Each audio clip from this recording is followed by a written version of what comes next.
This is the Platform Podcast with B-Bad and Brandon. The couch is working overtime. Big fucking unit over here. I'm actually lighter at the moment. What do you weigh at the moment? I think I'm somewhere around 157 to 160. Yeah, Yeah, right. nice. Oh, okay, so you're not our heaviest guest. No, like I've been 182. I've been 400 pounds. Woo! That was not pleasant. I was statically powerful, but I couldn't put my fucking shoes on. How long ago was that? April, May 2021 when I did the Yeah, Quantum right. Melbourne. Yeah, So you, So jeez, that's I over a was, 20 kilo drop. yeah. I lost a lot more when I got sick. I got sick not long after that. Yeah. Like really sick, Mm. and I got down to like 140. I think it was. 140. Yeah, Oof, 140. I was. That's what you'll be one day. Lean bean. Lean bean. You're right. Before we get too deep in it, we're going to ask you one question, We do this a lot. We get and we so forget much. all apart the first part, and that is 21 words or sounds you get to use to describe who you are and what you do.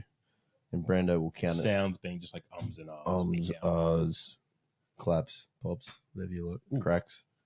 So 21 words, who you are and what you do. Taylor O-Moore, known as the Monster, super heavyweight strongman, working back to world level, security guard, strength coach. Love it. Wow. I love it. You know, you had panic in your eyes when we first asked you to do that. Yeah. to ask, mate, to ask me to define myself in 21 words. Yeah. I mean, 21 lines, 21 sentences. Yeah, Yeah. we're good. I mean, But I love that there was panic, and then you actually nailed it. yeah. You were like, Absolutely. you know what? I'm going to just go with, bang, bang, bang, bang. Yeah. It was like reading an Instagram bio. Maybe I'll write your bio. Yeah. That was good. Yeah, I it's hard. People ask me that all the time, like, what would you use to describe yourself, that sort of thing, or like, who are you, or what are you? At the end of the day, I'm a bag of flesh with a conscious mind and Big bag. big ass bag. Yeah. And I, Couldn't imagine the size at 182, bro. it was not pleasant. Fuck. Show some photos after, man. It was How much food to get to 182? clean food. I was on 8,000 calories a day, Whew. average. Funnily enough, at my peak, I was actually under Shannon Green for a period of time. Warrior Performance? Yep, The old I Warrior was under Performance? him for a period of time doing my prep for Victoria's Strongest Man in 19. 2019. No, I was I'm like, not that how old. old is this Back in guy? 1986. Not that old. Yeah, back in my day. Fucking hell. Fuck. How old are you? 32. Just turned 32 a couple of weeks ago, actually. Hey, happy I try not birthday. to think about it. After I turned 21, I just stopped counting. Yeah. I love the birthdays where you go to and they're like, oh, what's your birthday? How old are you? They're like, oh, I'm 21 plus 5. I'm like, 26. 26. No, 21 plus 5. Right. Fucking own it. You're closer to 30 than 20, so Yeah. Yeah, bro. I'm nearly 30. I just Just said that. count the number. yeah. I'm old enough to date your mum or your daughter. Yep. Could be 22, could be 42. Yes. No judgments, 2023. That's the line. I love it. That's a great line. Yeah. Strength sports always been for you, bro? I wanted to do it. Fuck, that's a whole journey. I wanted to do it when I was younger. I was always strong. I always enjoyed like Guinness World Record books and like reading Oh, right. cool. like about strength sports and that sort of thing, like heavy records and like high level athletes. You know, there was a guy I remember when I was in the 90s when I was a little kid pulling a plane. It was an Aussie bloke, and Sick. I can't remember who it was, but I just remember seeing that picture and I was like, I want to do that one day. Yeah. And That's cool. as life would have it, it took a long time to find that pathway, but eventually I did. You pulled a plane? Not yet. Will. Not yet. I Will. will. The first thing I ever pulled actually was an 8-ton army tank. Whoa. Holy. It was the Arnold 2018. Yep. The pros were pulling an army tank, but I remember my coach at the time, and he's like running the show. He goes, "Oh, you're my heaviest guy that's not competing. Can you pull this tank on sunrise tomorrow morning?" Yeah.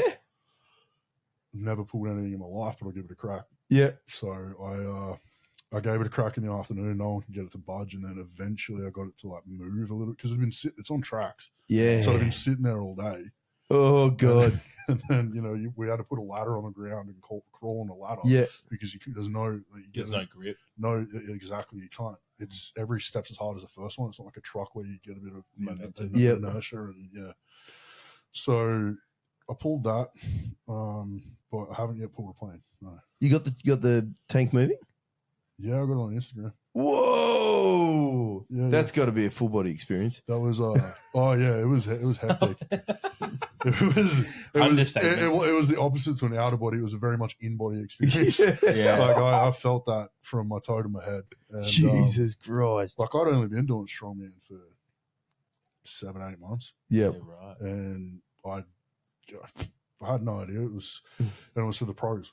Yep. It was for the world's strongest men. So at the time, That's I was insane. thinking like, How'd the pros go with it? Great. Eddie Williams, big Kiwi Aussie bloke, pulled it and got a Guinness World Record. Oh, Yeah. So 8 he tons. was in the background of the video. Yeah. He was there while I pulled it, and then Yeah. the next morning he broke the record. I think it was in front of Arnold. yeah, no way. That's insane. Like 8 ton. It's probably a lot. That's pretty hard for a lot of people to conceptualize. But Well, that's nearly like 8 cars. put it this way: if you get a semi cab and fill it full of fuel, you're looking at about 11 tons, right? And I pushed one of those and I pulled one of those. That's hard enough because that was on a ramp, like slightly uphill. That was mental. But a tank, it's just because there's no roll. So once you pull, you have to keep pulling. That's hence why we use the ladder. Yeah. Like you use the ladder on the ground because if you try and pull it and you got the rope in it, you're just not going to get it anyway. It's fucking horrible. It's fine. Like it's satisfying once you get it moving, but I don't know. There's something about it. To me, it was like it's like the yoke of pulls. Yeah. It just like the yoke will crush you. This crushed me. Bro, Doesn't stop being You're obviously heavy. in a harness, hey? Yeah, you're in a harness. Man, that would be pulling against There's so much. I reckon more than anything, what killed me more than anything is my lats. Really? Yeah. There's so much lat engagement because I guess you're trying to hold yourself so close to the ladder for center of gravity, and then every pull. Because you're pretty much horizontal. Yeah. So your lats are doing everything. Oh yeah. Yeah, Fucking hell. It was like doing a pull up with a tank. It was, You weren't doing That's a pretty decent way to chin up. yeah. I go with that. Yeah. Here we go. Man, you Super heavyweight. I can't bloody do chin ups. Oh, I can do like 6. Yeah. I'm good at doing That's 6 still chin pretty ups. impressive. I'm not gonna lie. Like you're Yeah, a 100%. $160, bro. I think the most impressive thing I ever did for myself, like calisthenics wise, was when I was 182. It was the day before I went into the hospital and I was sick at my peak size. I did a push-up challenge at Anytime Fitness in Ballina for Are You Okay? Yep. For mental health. Mhm. And I did we were trying to like make an amount, X amount of push-ups for the group, and I ended up doing, I think, Yeah, this guy just 25 or 30 push-ups, like from chest all the way up. And I thought I was only going to get 5. I was like 400 pounds. I thought, no chance. And I went down and started smashing out push-ups. And I hadn't done them in years. So you can still maintain I don't know if athleticism is the right word, but a little bit more of everything, even though you were so big. Yeah, well, you have to for strongman. That's the thing. A lot of people don't understand. Like static. powerlifting is tough, but then strongman's just another level. Yeah, well, Strongman's you've got tough. the static. I mean, like you've got your static lifts, but then you've got to have the conditioning. If for example, when I went over to World Championships in Florida in November, we had a axle deadlift for reps in a minute, and it was a 10-foot long, 3-inch thick axle bar, and 320-ish. I think it was like 700 pounds. It was for reps in a minute. So instead of doing like a 350 kilo deadlift, for one, which is fucking hard enough, you got to do reps on 30, 40, 50 kilos lighter, but you got to do reps on it. That's In a minute. For speed. Yeah, so 6 On a thick bar. Yeah, on the axle. So, and that's the thing, you've got all the variations. So in strongman, off season involves, getting fitter, leaner, more mobile, more conditioned, but trying to maintain weight. I'm a bit over 6'4", and if I drop anywhere below sort of 150, I'll lose all my strength. I'll start going downhill real quick. I think, the level of athleticism that you need for strongman versus powerlifting is similar for the static, but as soon as you start moving into dynamic, dynamics is a completely different ballgame. Oh yeah, you got to train your core. One thing I didn't think about when I first started was the breathing versus the core. You have to like separate your breathing to your core. So brace your core, hold it, but then take shallow breaths enough to get fresh oxygen through the muscles, especially for the big guys because we so much oxygen demand. So we have to train a lot of conditioning. I still do boxing and stuff at the moment, which is good for cool. it. Yeah, but I wouldn't want to hold pads for you. Fuck that. It was worse when I was kickboxing. I used to kickbox, and fuck that. I feel sorry for the pad holders. Exactly what Danny said. Their shoulders would be wrecked. I'm only good for first round knockout these days. So if you got me in the second or third round, I'm gassed. So if I can't get you bouncing around me, you got me. That's unreal. That's a fucking big. Well, it's a big task for anything. No pun intended. I used to be able to kick about 6 foot in the air when I was 182. I could still kick, but still hit a head kick. Yeah, I still do a head kick, but now, funnily enough, now I'm not as good as when kicking wise. I was better when I was heavier. Yeah. Do you reckon any obviously strongman in that realm comes injuries? Do you reckon injuries have a thing to play with it? You said you torn your hamstring a couple of times. Yeah, I've torn my hamstring 3 times. My right one in different places. What else? There's that old meme when you go to the doctor and it's like how much pain or point to where it hurts and it's like like how much pain is a regular person supposed to feel, like what's normal. Doctor goes no pain. Yeah.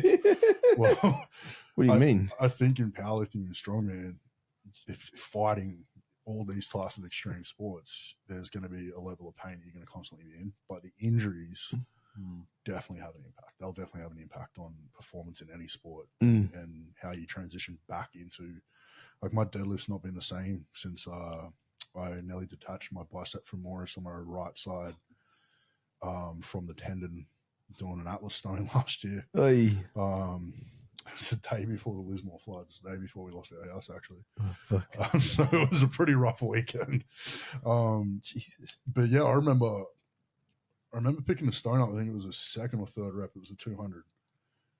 And I lapped it a couple times just to get a feel for it. And I'm like, okay, cool, I'll load it this time. And I remember picking it up, and my ex, she was about probably 5-7 meters away from me, and she heard it go pang. Oh, Jesus. It felt like someone flicked me in the back of the leg and just heard it go. And I just dropped the stone, fell on the ground, and there was that sort of initial, I can still move, it feels all right. So and then you didn't detach it? Not fully. It was a heavy grade 2. No. You almost wanted to detach. Yeah, I almost did, because it would have. However, I was getting treatment for it through Northern Rivers Health in Alstonville. They're really good, actually. They treated me for free. Yeah, shout out to them, because they treated me for free after the floods, because we just lost the house and I was limping around trying to do shit. They got me in and like helped me fix my leg. But you could see, like, when he was pushing down on the leg, there was like a concave. You could see it like cave in. My skin would cave into it. And it was probably about that long along the leg. It was about that wide. It was probably about half an inch deep. So I nearly fully severed the muscle. They said if you want a competitive athlete, it'd be surgery. But because you're a competitive athlete, like, you do your best to. So I was like, oh, I just. How do they fit you in the MRI tunnel if you have an MRI? So I love the look of fuck. I've been there. So first you got to find a gown that fits. Yeah, because I've had that problem. Otherwise we're getting naked in there. I've literally been walking around my jocks in the hospital, like, trying to find a fucking gown. So I had an MRI on my leg. I've had an MRI after my surgeries and everything to check my gut. But with my leg, I remember going in to get the MRI, and he's like, "Oh, it'll be fine. You're only going to be like your bottom half is going to need to be in there." I'm like, "Okay, sweet." So I lay down on the table, and he's like, "So we're just going to put you through." I'm like, "Wait, I thought we would just put my bottom half in. He's like, yeah, I've got to put you through that way though. So I have to go through the whole thing. And he's like, oh, you can't. I couldn't fit. So my shoulders wouldn't go in. And then he's like, can you just like roll your arms forward? And I'm sort of sitting like this and my chest comes out. I can't breathe properly. The fuck, it'd be pushing down on here. It was so bad. And then I ended up on this like weird angle until he got me out the other side, and I was crushed in like this. My skin was going like making that like it was scraping it like that, going the whole way through, and the machine was like jumping. You could feel it jumping as you went through, and I sort of popped out the other end. And he started sliding me back in. So once I was out the other side, it was okay. Yeah, but I had to keep going in and out, in and out. So every time I went in, like that, it only came to here, but it was like back out. Back in, back out while I was scanning. It was horrible. That's fucked. So if I have to go for an MRI, I'll probably have to fucking drop weight. I'd want to be sedated. I'm claustrophobic too. Look, you don't know if you're claustrophobic until you get an MRI. Until you're in there. That's when you find out. Unfortunately, they're like, give it. I remember I went for one, and I was like, no, I'm fine. I've had plenty of MRIs, but only ever my lower body. It's different once you go inside. Yeah, I know. And I was thinking I was getting my pec scanned, and I'm like, okay, yeah, it should be fine, whatever. And I'm like, one thing, just don't tell the person, don't open your eyes. Like whatever you do, just don't open your eyes when you're in there. Like, because immediately I'm going to open my eyes. Like, you fucking stupid. Like whatever. So they give you that thing. They're like, oh, squeeze this if you're in trouble. And I remember I'd be like, okay, well, open my eyes. I'm like, oh, fuck, this is hectic. And then I'm like, no, you got this. And then like probably 5 seconds later, I'm like, no, I'm squeezing this thing hard. And I'm like, get me out. Fuck. And then I came back the next day with 20 megs of Valium. I had to take Valium before I went in. Yep. I think I had about 15 milligrams. Absolutely. So I took it I was preempting this. Like, okay, I'm not an average size human. So I had a mate who's about 120 kilos. He struggles to fit in there.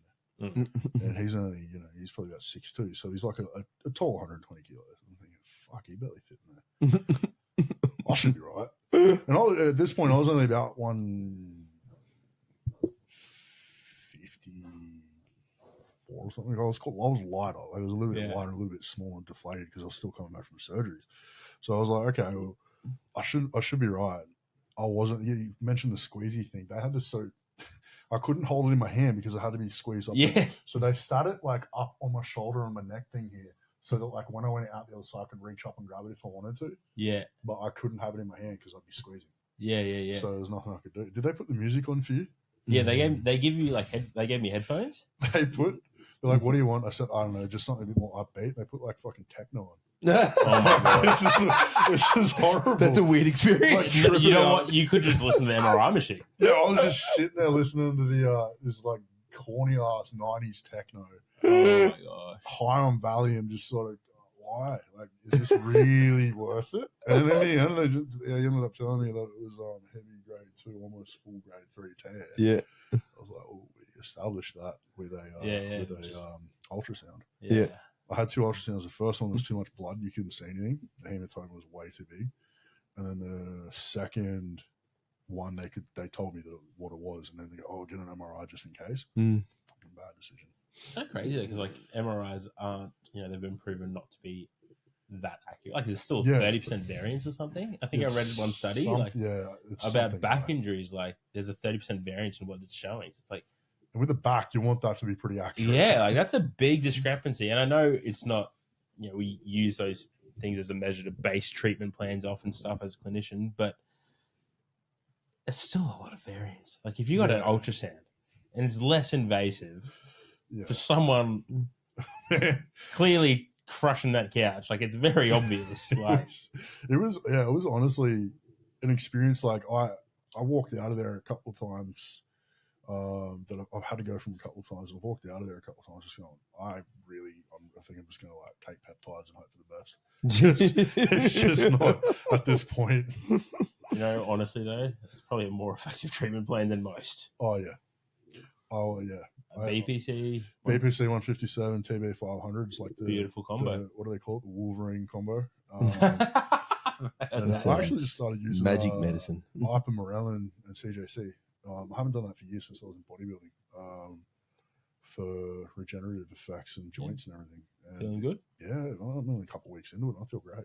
Yeah, right. I feel my recovery is probably like 10-15% quicker. Like not crazy, but enough that It's noticeable. yeah, The it's 10%, noticeable. 10% is pretty good. Like, I Like- think you talk to any competitive athlete across any sport, Anything. they'll take fucking 1%. Oh yeah, that's what I'm saying. Like anything's going to be better than nothing at that point. And I trained. I started doing volume squats the other day for the first time in a while.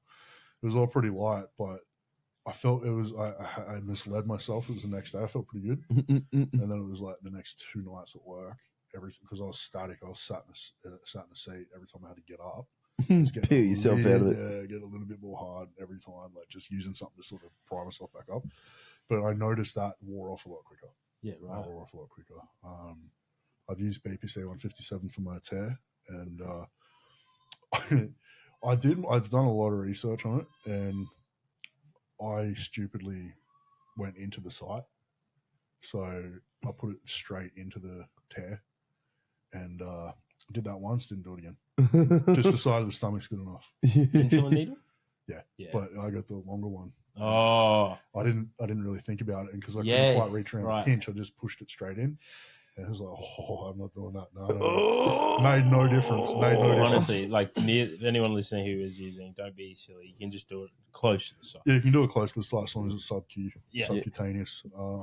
But even if you just do it in your stomach, It's fine. it's still going to go through your body, through your bloodstream. Yeah. It's That's no issue. crazy. But I just, in my head, I was like, okay, well, research says near the site. So I went as close to the site as possible by going in it.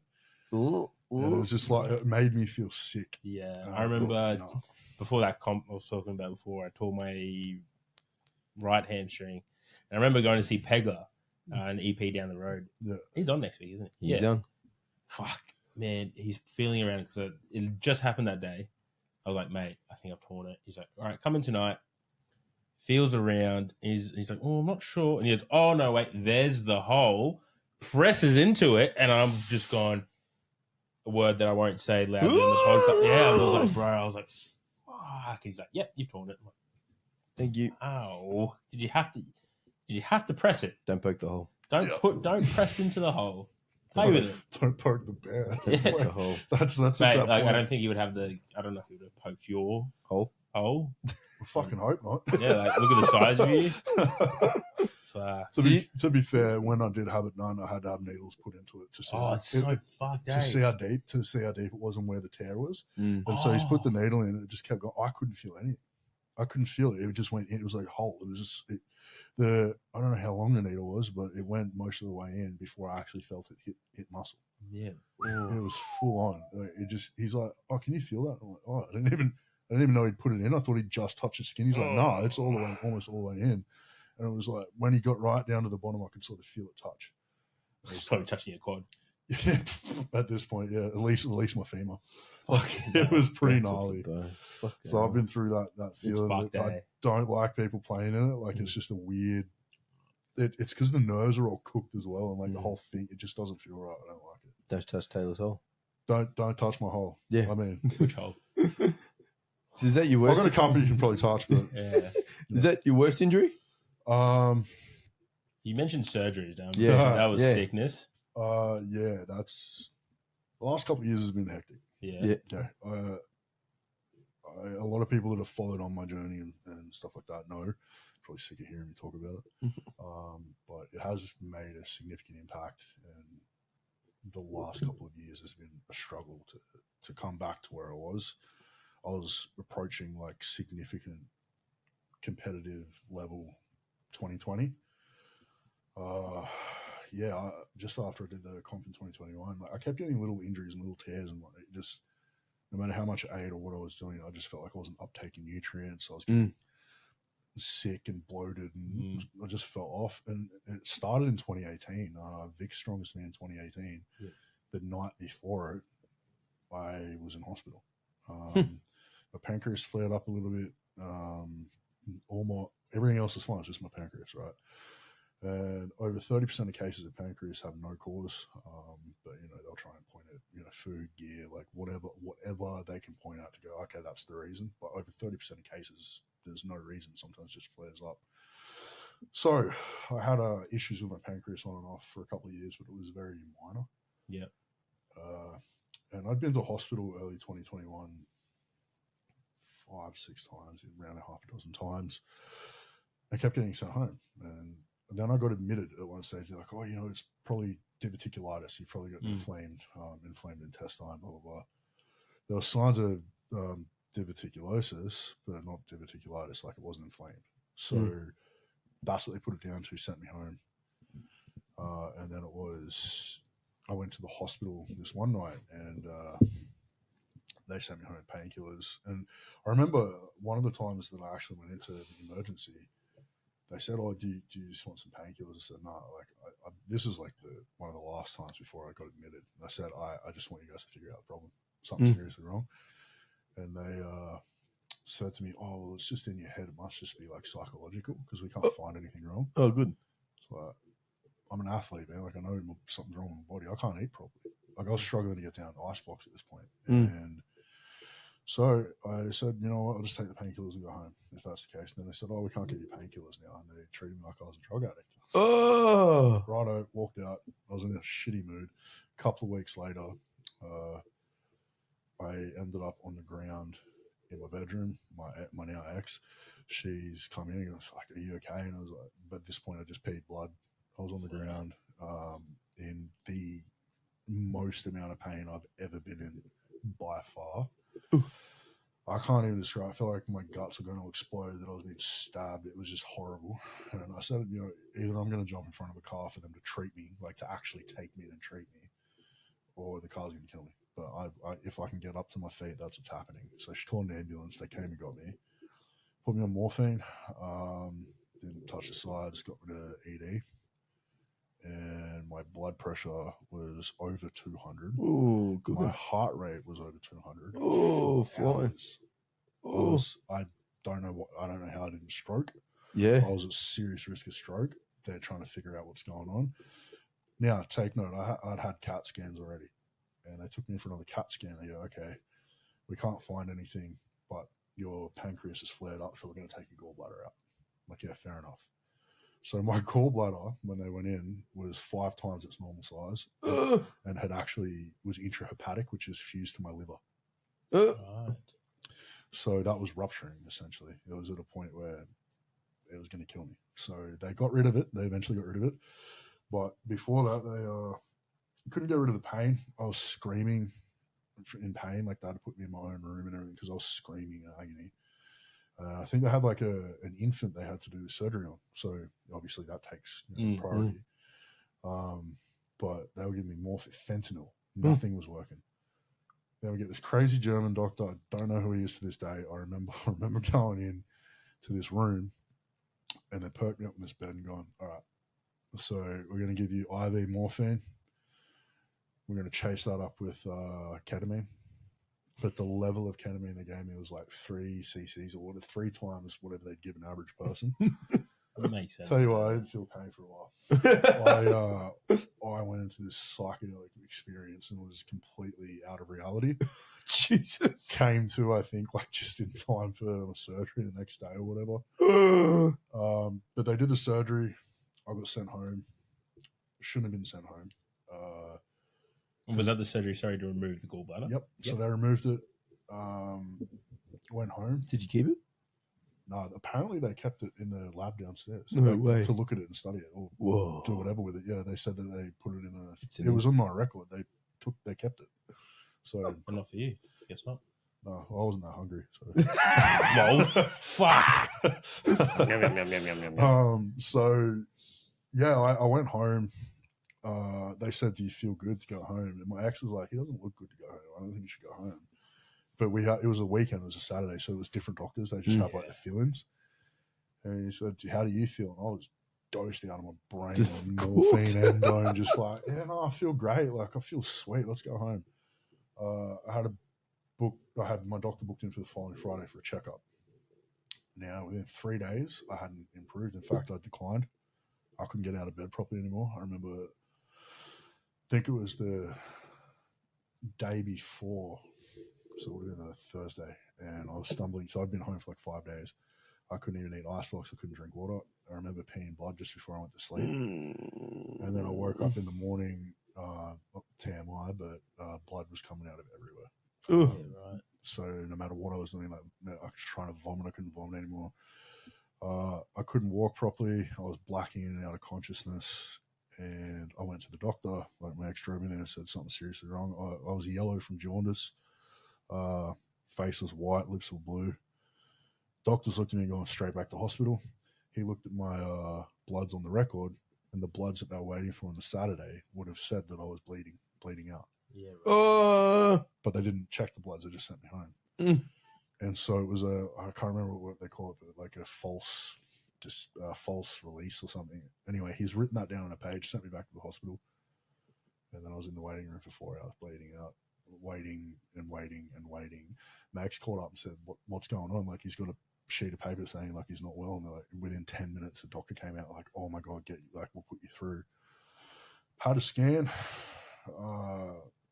And the doctor came out. She was lovely. She was a lovely doctor. And I just had a CAT scan. I was sitting on the table. She came out. She held my hand. That's when I knew something was wrong. She looked me in the eyes and she goes, you're going to be here for quite a while. I was just going, well, what's going on? She goes, you have a very, very, very large hematoma in your abdomen. And we're not sure if it's still bleeding. So I had to go into emergency surgery the next day to drain it. They drained out 3 or 3.5 liters. Jesus. And then I had drains in for another, I think, 4 weeks. And then I had bags hanging off me for another 2 months. Fucking hell. So you're in hospital for about nearly 4 months. No, I was in hospital total of about 2 months, but outside of hospital, I was having nurses doing checkups at the house, changing my bags because I had 2 colostomy bags hanging off, still draining shit out. Yeah. I had like rotten blood coming out it was horrible. I tallied it up, the amount of liquid, not just blood, but the amount of liquid that came out of those holes from all my sheets and all the records was over 11 liters in like however long. But I lost enough blood internally to kill 2 or 3 adult men. But because my bone marrow was producing just enough red blood cells, I was just able to stay conscious. And while I was in hospital, I had both my lungs collapse. I had fluid in the lung cavity. I was on ICU antibiotics. I had edemas all over the lower part of my body, like full pitted edemas, which I had to have albumin infusions to get rid of. I had 2 blood transfusions.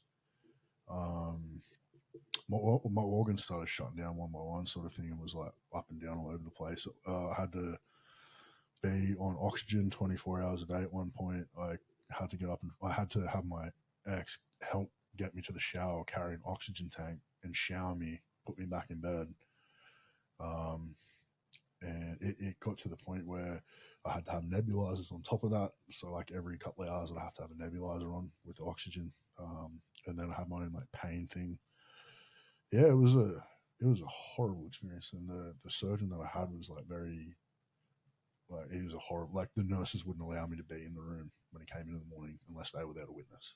It got to that point. I had I don't know how many it was, somewhere between 6 and 10 rapid responses, which if you know anything about it, you know what a rapid response is.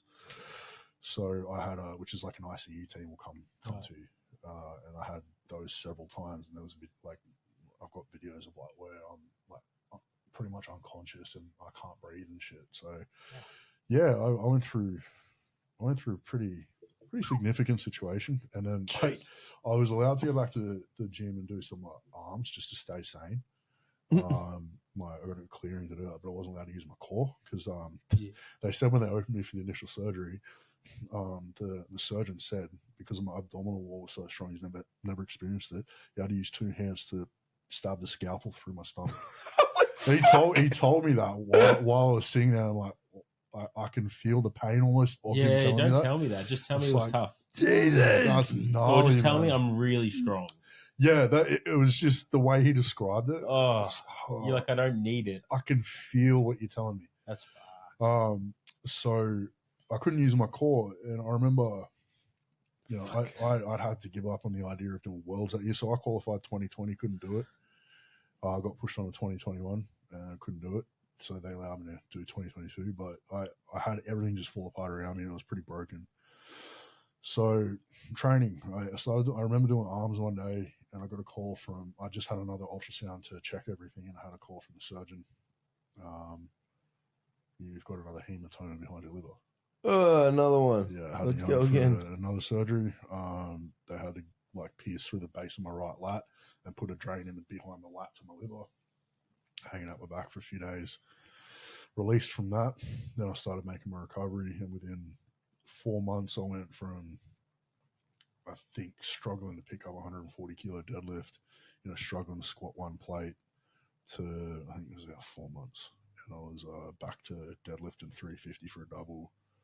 I was sort of like squatting back over 300 and starting to come back to a good place before I tore my hamstring, and then we had the floods. So funny, we had to move house while I was in hospital because they sold it. Like they'd sold the house. The only house we could get was in Lismore, just behind the hospital. Yep. And it was the 1 year that it flooded. Oh. The 1 year that house flooded. So I think it was 1976 or whatever flood. It came to like knee height in the house. That was like the record. Yeah. This went over the roof. So it was the 1 year that we happened to be in Lismore. Was the 1 year that we had the flood. So we were lucky, like we got out of there, but had to like live in my gym for a while. We were trying to open a gym, and then that ended up falling apart. I had to sell all the stuff from that. And yeah, the last couple of years have been nuts, eh? That's just probably like a summary. What, a 2-year summary in 10 minutes? Pretty much. Fuck me, mate. Yeah. How did, obviously going through it, like, depressed comes to the first word that comes to my head. Did you experience did you experience depression? Did you experience the like, there's so much attached to that. All right, so my life as a whole has been interesting. Like I'm going to be completely honest, because the whole point of me having a media platform is I'm sick of these fucking influencers and these shit people that have no idea how to project themselves as they actually are. My entire life has been a bit of an uphill climb for a lot of reasons, both internal and external. So depression's been nothing that I haven't been accustomed to. I've had trauma my entire life. However, this situation was trauma I'd never experienced. I drove past the hospital. I wasn't depressed. Excuse me. I wasn't depressed for the initial like couple of months afterwards. But I would drive past the hospital and I would have full-blown panic attacks at the wheel of the car and start breaking down and crying. I'd pretty much like have to pull over. I'd have to drop the speed and just try and, like, out of nowhere, I'd be in a great mood, and then I'd just see the hospital and just start hyperventilating. And that in turn began to lead me towards the feeling of depression. My training, as strength athletes, we all know we train because that's our outlet. It's something that we do, that whether we're competing or not, it's something that we do to keep ourselves, out of jail or not dead, right? I mean, like a lot of us. So once I realized I couldn't put my energy into that anymore, all that excess energy went into this negative feeling. Yeah, depression set in for some time. Intermittently, like I did have moments where of sort of mental clarity. I'm like, I can come back. And, it's having to sort of start again. And, I remember hitting 200 kilo deadlift again for the first time. And I started to break that depression. It was like the therapy from training was great. But I did get diagnosed with PTSD after that. Yeah, I bet. And that did dramatically affect the way I saw training and everything for the last couple of years. And I've been very, very apprehensive. I've been holding back, pushing.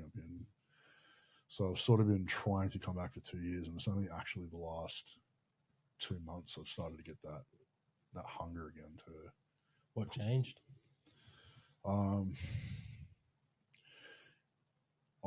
It's hard to explain. It's something I've always done in my life is I'll have a delayed reaction to things.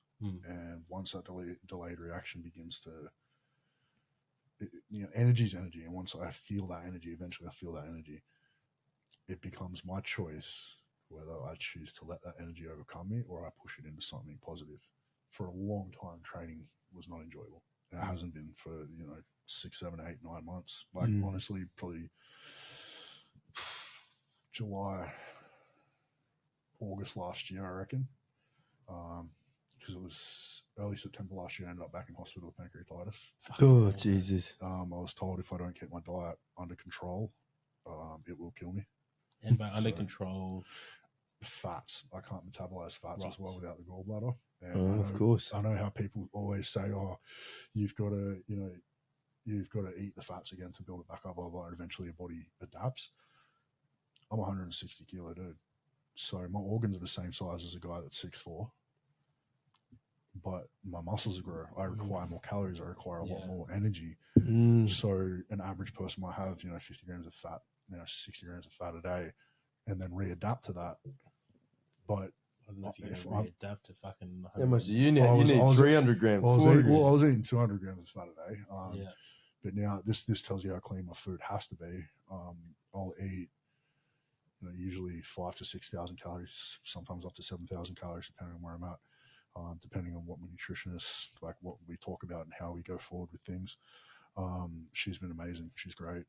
But keeping my fats below 120. My threshold I've worked out is about 120 grams of fat. Right, that's not fuck. Yeah, so in a 6,000 calorie diet. I eat a lot of potatoes, bro. I eat a lot of clean food, a lot of jasmine rice, a lot of pasta, a lot of carbs. Like I'll go 500 to 1,000 grams of carbs depending on where I'm at, depending on my goals. Sort of 400 grams of protein.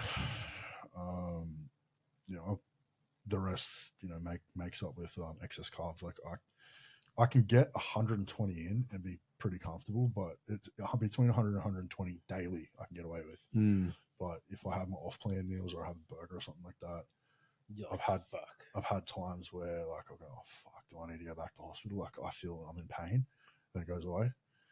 So I've worked out the way I need to eat, what I need to eat, and sort of patterns of it.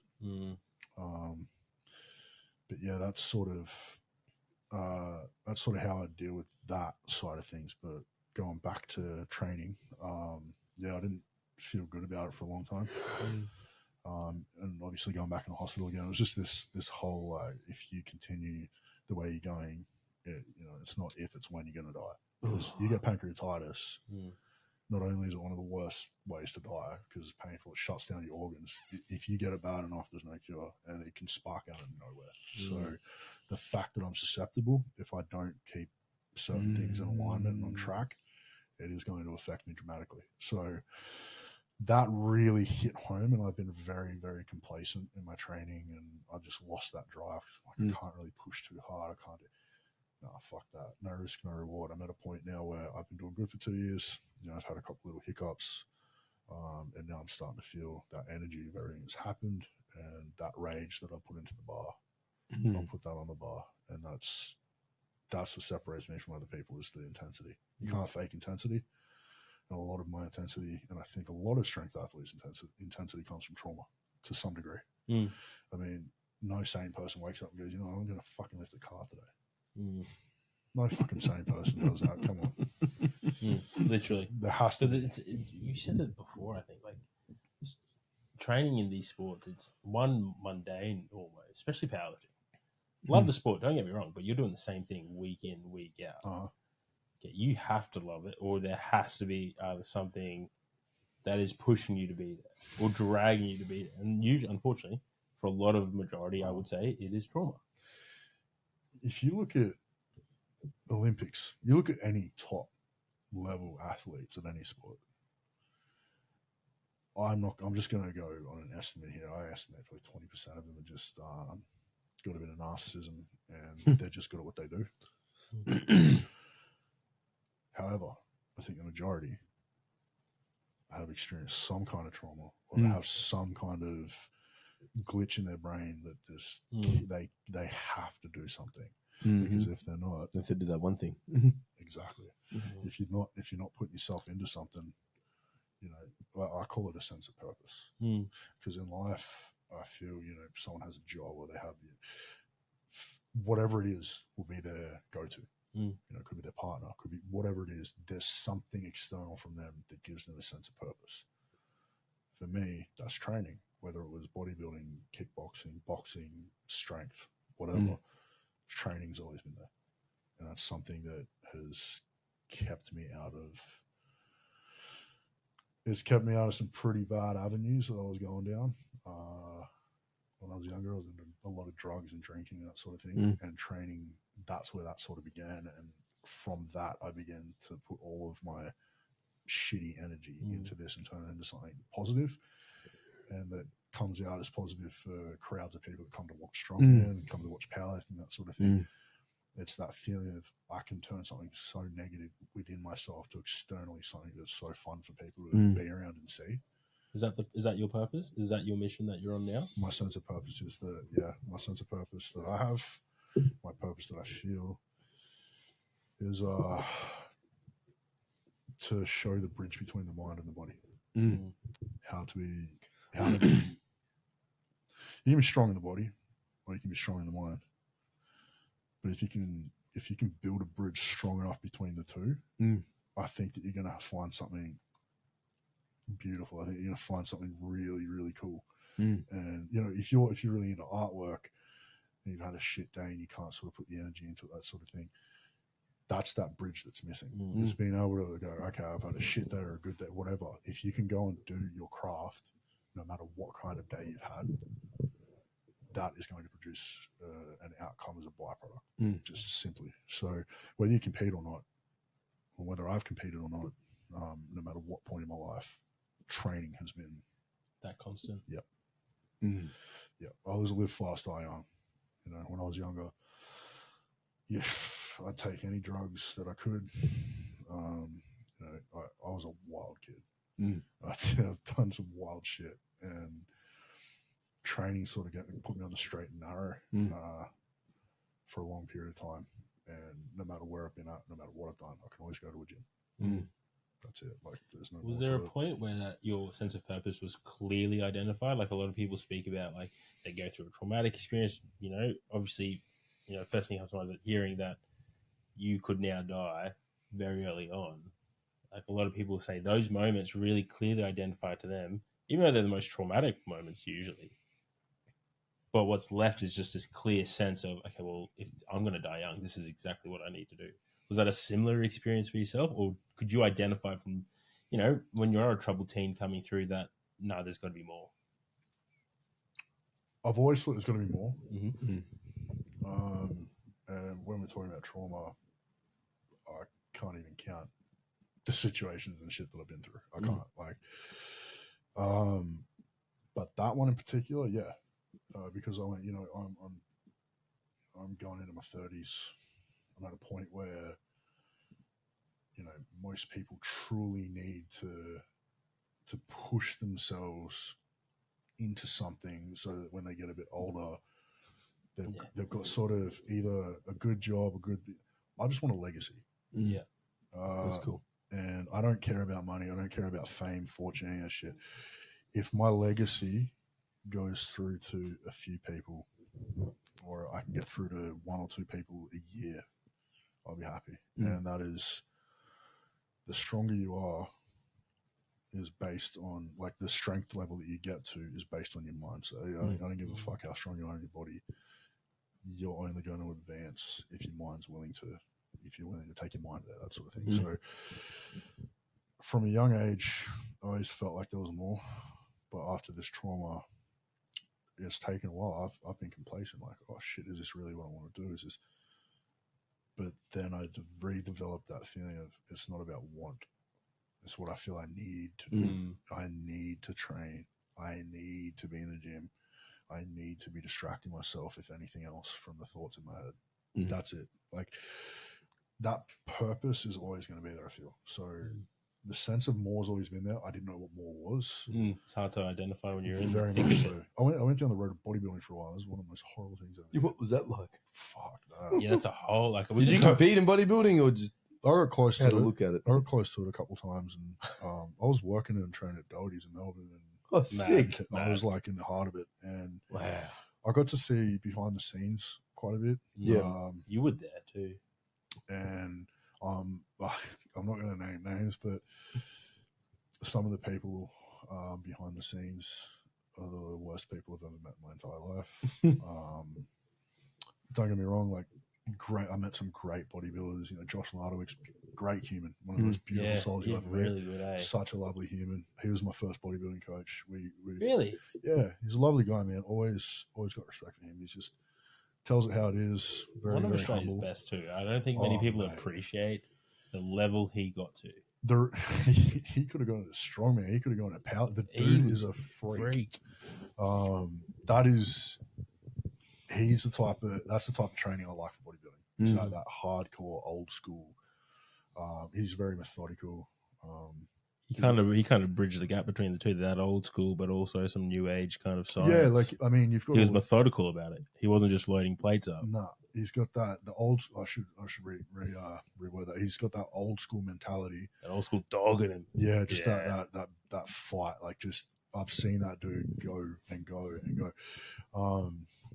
But he's got that sort of new age humble mentality. Uses different machines. Always explains to clients, like when I was his client, he always explained to me why we do something, and that's something I appreciate. Nice. Yeah, me as a coach is the same thing. Like, and I think that I got that from these kinds of people when I was learning. Was you don't just give something to someone, you explain why you do it. You want them to learn, and I found there was a lot of learning, and That's the difference between a coach and a trainer, isn't it? That's it. Trainer doesn't want you to know too much because they want your money. Coach, they want you to learn, so you become a good athlete. I mean, that's the whole point. Yeah, I learned a lot there, good and bad. The good that I learned was that no matter how shitty or cruel people can get, there's always some good eggs. Ariane, we were talking about you earlier. Yeah, Ariane. Yep, Ariane's. I actually met him at Iron Rev. Iron Evolution, right. back. Way back then. Yeah, back in 2017, I think it was. And You're training there as well? Yeah, I was training there as well. Yeah. I made the move to strongman in 2017. So I remember going out there a few times and watching him train. I thought, fuck, well, this little nugget's got some weight moving, man. So I started to train around him more and around that crew more, and it was really different perspective of bodybuilding.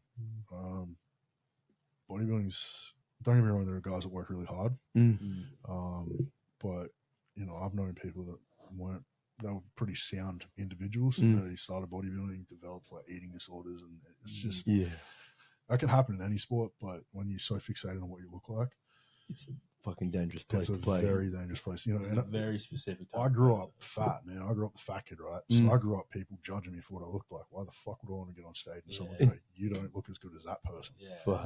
Fuck doesn't that. really make sense. No. It's a tough sport to wrap your head around, and I think that's why a very small percentage activity. Yeah, there we go. Yeah, it's a beauty pageant.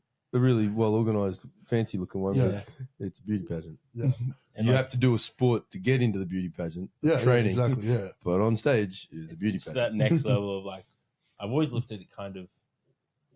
I don't know about you guys, but it's like the guys who are really good at sport, you know, whether it be rugby league, whatever sport. Unfortunately, through injury, whatever happened, didn't make it. They end up in powerlifting. And then the people who don't make it in powerlifting because they break down, whatever it is, they go to bodybuilding. I've always just kind of looked at it like, oh, that's that guy used to do. Oh, yeah. Follow these links. I fully agree with that. I've definitely seen that where there's a little transition. Like sport specific people end up in strength training. Like I had someone a while back. I can't remember who it was. Because I look at it, I'm just like, they all the people, like, apart from the game that they actually play, when you can't let them do the activity that they love in that sport. Yeah. They go, well, what else did I like about sport? Oh, I love training. That brings you back to the sense of purpose. Yeah. And they're like, these I motherfuckers can't sit still. Yeah. And you see it a lot, man. I reckon it's like, they have to have something outside. Yeah, I think you have to have something outside of yourself. Like a sense of person. Sense of person. Sense of person. Sense of person. That's a good start. I know, I'm on a roll today. I've only had 2 coffees. See, I often wonder what people do who don't train. Feel like that's it's a weird world. Never trust a man without a vice. Motherfucker's probably a serial killer. Yeah. That's like the Ned Flanders. They got a lot more time in their day. You say the Ned Flanders. Yeah. Well, I see. Happy. I see Ned Flanders had his purpose was Jesus, wasn't it? Yeah, it's not a vice; it's a way of living. He was pretty jacked too. Yeah, he was so jacked. He definitely lifted. He definitely lifted. This is not where I thought this convo was going to go, but I think a sense of purpose definitely comes from within, and I think it comes back down to like, I know for myself, it's how you identify, how you look at yourself, and what you see looking back at you when you look in the mirror. I think for a lot of part, like for a lot of the time, and I'm going to use Johnny as an example. Known Johnny for so long, and when I first met Johnny, and I explained it to people, he was like, "Yeah, you know, the crazy guy that slaps himself." They're like, "Yeah, I know that guy." And now I'm like, you know, Johnny, the guy who owns Fortitude Barbell, dad to Kendra, fucking Queensland State rep for Fortitude. Like, there's different things now that you can look at and go, well, Johnny's not just the guy who slapped himself anymore. He's got these other streams that really, and again, please correct me if I'm wrong. I still slap myself. He still slapped himself, I can guarantee. It's hilarious. I've got a permanent scar on my head where I keep bleeding from doing squats. Yeah, I had to stop. My psych's like, you need to stop. And I'm like, we'll talk about that later. You know, Johnny's got all these other things now that feed into that sense of purpose. But I dare say to him, it all feeds the same need. Oh, yeah. Oh, yeah. So I think people just dress it differently, but that sense of self will always, or that sense of purpose will always come back to what it is. And I reckon if we did some, like, whatever on Johnny, again, using him as an example, because it's someone that everyone knows. Yeah. He's not just that person that fucking feeds and slaps himself now. He's so much more. Yeah. I mean, that's where it started for me too. Very similar. Like I remember. Did you also burst your ear slapping yourself? I don't burst my ear, but I've nearly knocked myself out. Have you done that? No, I haven't done that. I've just burst an eardrum. Fuck, it's a competition now. Yeah, no, I can see the training at Fortitude today. It just seemed like it's like, why are you screaming? I can't fucking hear you. I think that's a good way to put it. Like, it's dressed differently. I think, you know, as animals have this primitive drive and this urge to do whatever they do and, you know, mate and reproduce, blah, blah, blah. Humans, we still have that primitive part of us, but we sort of suppress. I think most people suppress that, and then they overthink 100%. Because we have this conscious mind. We have this ability to think outside of primitive. The problem is that when that takes over, we're no longer see ourselves as animals, but we are. And we still have urges and needs. For me, you know, when I was bodybuilding, I used to train when I was hungry, when I was fasted, because that's how I used to hunt. You used to hunt when we were hungry, so you can have more aggression, drive, and focus. Now, strength, obviously, you need the food, but it's the same purpose. Where I think that primitive energy goes into my training, so that I can be a functional member of society as a human being. Because otherwise, that primal is going to go somewhere else. Exactly right. Yeah, that's why it's good barbells exist. Fucking oath. Gyms in general, bro. Oh yeah. Whatever the like, I can't imagine. Like for me, it's barbell. We all know that, but I could not imagine getting to a boxing ring. But I bet if we spoke to someone, you know, a boxer, they'd be like, "I'm so glad boxing exists," and it's like, "Yep, you're a primitive motherfucker." Yep. Well, that's exactly right. And if they didn't punch people in the ring, they'd punch them on the street. 100%. Like, and you make a really good point about the primitive thing. It's like I read the other day, like we have 3 different brains. One of them is the primitive brain, and yes, we've obviously evolved, but some have. Some have. Great. I mean, some days my knuckles still drag, but you know. Yeah, but it's part of. It's still part of it. Oh yeah. I think if we ignore it too much longer, that's when issues arise. Ignoring it is 100%, because it's energy. I mean, I see something negative happens, something positive happens. It's energy. It's how I decide to utilize it, how I decide to take the experience, whether I learn from it, whether I use it in my training, or whether I just forget about it. But at the end of it all, we have this ability to remember and understand more than the average animal, which can cause problems if you're not taking care of your primitive nature, because then that'll come out in really shitty, small situations that don't need that. At the end of it all I want to do is be able to protect my family and friends and have an outlet.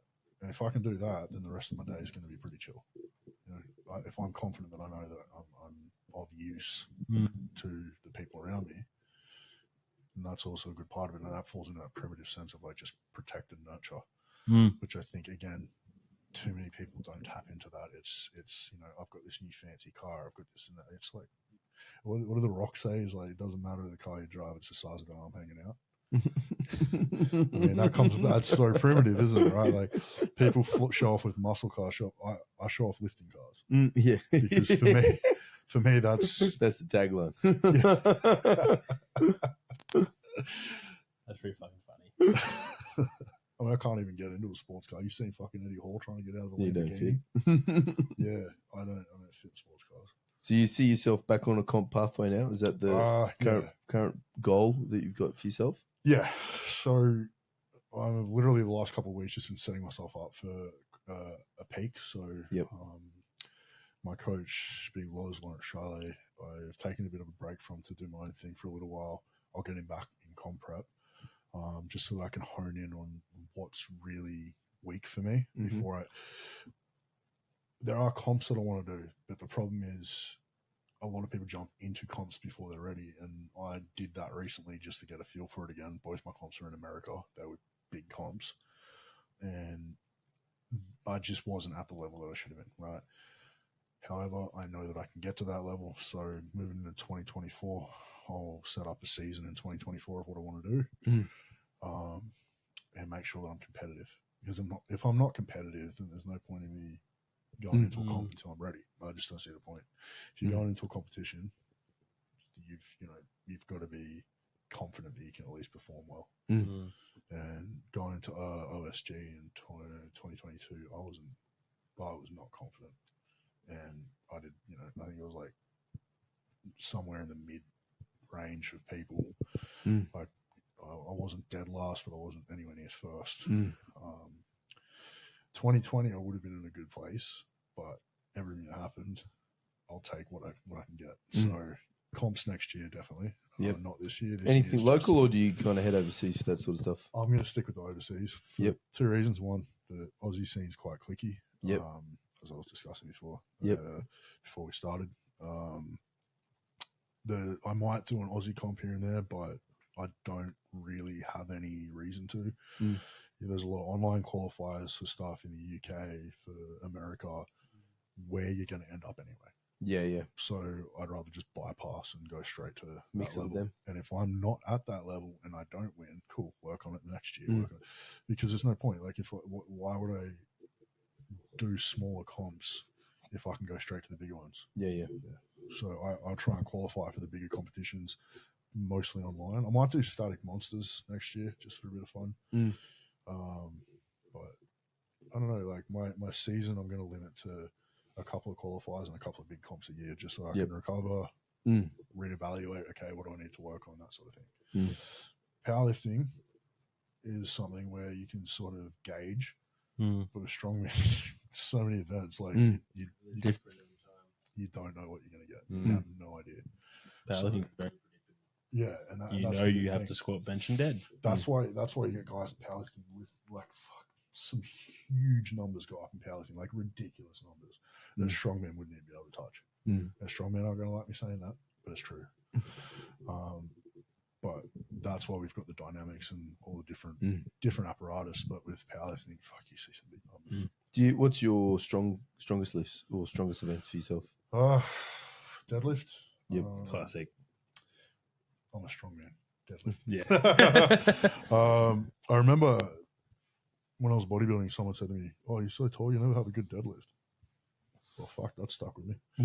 I was in a good place like a few years ago, like before I was sick. I was pulling mid to high 300s, just with a standard belt and straps. We only ever worn a suit like 2 or 3 times in training last year just to get a feel for it. Need a big suit. I'm going to get a custom one next year. But I was getting close to pulling probably 410. I reckon I would have been good for around the 900-pound mark. That's 410 for those playing at home. Like, I reckon I would have been good for that. The heaviest I did pull was 375. But I would have been good for probably 410 at that point.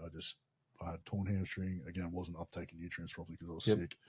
So many factors played a role, and I kind of wish that I did push myself to do it at that time, because now it's going to be a couple of years late. I'm aiming to get close to 400 by the end of the year.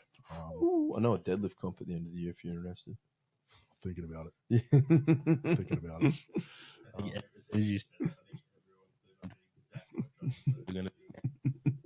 So if you guys want to see me do this deadlift comp, let me know.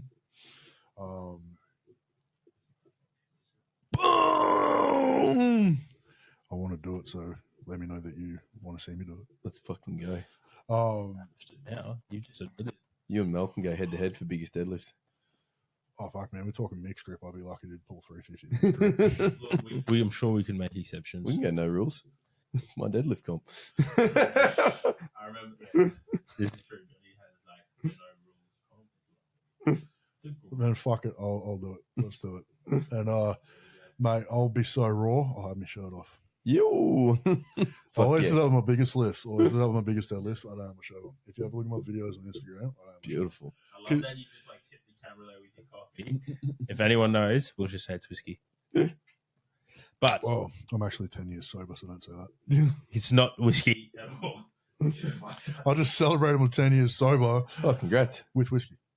It's Coffee. I watched it being made. Fresh to save bang. my awkwardness and the uncomfortable spot that I usually put myself in. Before we finish up, we have 10 of the most random questions you'll ever be asked. Oh, yeah, be ready. Oh, yeah. Okay. This is going to be hilarious. They're rapid fire, or as best rapid fire as first thing that comes to your mind as we can, because they are quite thought-provoking. Okay. All right, shoot. Question 1. Are aliens real? Yeah. Question 2.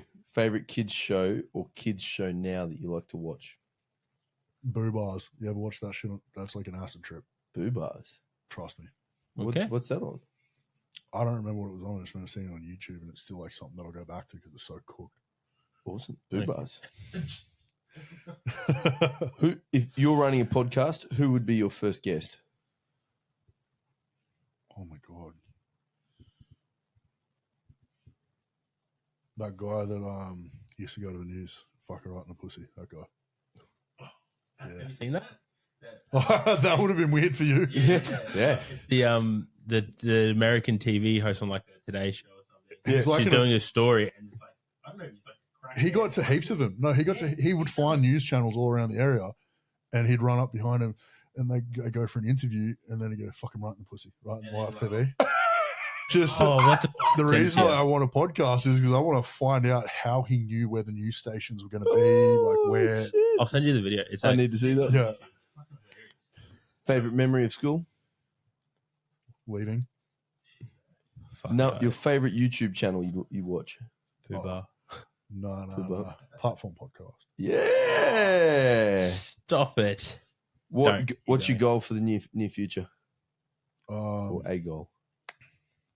lift heavier and stay off meth. Nice. Usually don't do drugs, kids. What animal would you like to eat I next? shouldn't laugh at Oh. this. So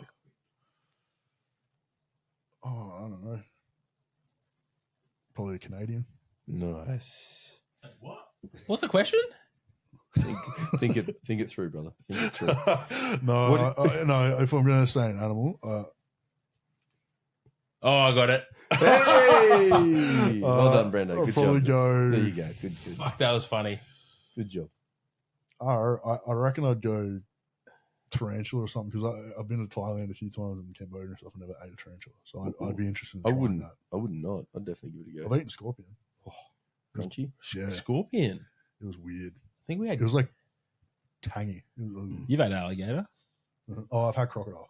right? I've had crocodile. I I've haven't had bear. You had bear. Had bear in Finland. I've had snake. I've had frog. I've had ostrich. Ostrich. Yeah, I did this Khmer grill in Cambodia, and they bring out all the raw meats, and you cook it on this grill yourself. I've never fucking cooked ostrich. I had to get them to help me. I don't know how to fucking cook ostrich. How do you? You like your ostrich? Well done, thanks. What are you saving your pocket money for? For when China and Russia sort this shit out and take over the world, and I can head west. Nice. Head west. Western Australia. Yeah, You're somewhere. given a billboard space for the day. What are you putting on it? my ass. That was fucking amazing. Family tradition? Do you have any family traditions? Yeah, like usually Easter or Christmas with the family in Sydney, but has been a bit far in between at the moment. But that's probably the biggest family tradition we got. Nice. Yeah. And that's it. 10 questions done. You're in New South Wales. I am, yeah. Do you follow like Origin and shit? Oh, yeah, we could bring it. Did you enjoy the game last So 2 weeks ago? funnily enough, when I stopped drinking, I stopped watching footy. Fair. I realized that I it's a enjoyed big- footy because of the social aspect. Yep. Yeah, yep. it's was a very more- big drinking culture. That for me was like I just wasn't into it anymore. Yeah. That's very fair. But Queensland is better than New South Wales. I'm sorry, guys. It's just a fact. Fucking heard it. I mean, has it not been proven for how many fucking years now? That's exactly right. This morning, it's like poor New South Wales went through that 8-year dynasty of just Yeah. Thurston, Cronk, Slater, Smith terrorizing, and they're just doing it again as coaches. It's coaches. Same again. I think I Rinse, saw repeat. like a thing where Paul Gallen came out the other day. He's like, "Can you guys just fuck off?" And I'm like, "Whoa." Anywho, That's it. that was a phenomenal podcast, mate. That No, was I and one appreciate from Johnny and I, obviously our listeners appreciate the honesty and the vulnerability shown. Obviously, you got a fucking brilliant sense of purpose and message you want to get out there. For people who don't know where to find you, we'll do the social media thing. Where can they find you? Where can they get? I don't have Facebook or anything anymore. I literally just have Instagram. I have Snapchat as well, El Monstro AU, but I don't really use that much. Instagram is Morbid to Monster Official, and that's a lot of my training. I do a lot of deep thought writing and that sort of stuff. For those of you, if you're going through a bit of shit, go through and read some of my stuff. But one thing I will say to cap it off is that if you're going through shit, and I especially talk to blokes with this one, open up, be a bit more vulnerable and talk to somebody about it. Because there's been a lot of times in my life where I haven't felt like I wanted to be here. And, you know, having good people around you, open up to them because it will change your perspective. And there's always someone out there that's got a perspective to help you. 100%. That's a great message to finish on. Again, man, we can't thank you enough for coming on and just all being that vulnerable example for us to follow. Vulnerability is strength. Never 100%. never take a man's kindness for weakness. 100%. Always. Oh yeah. Thanks for having me, guys. Thanks, bro. So, is it L?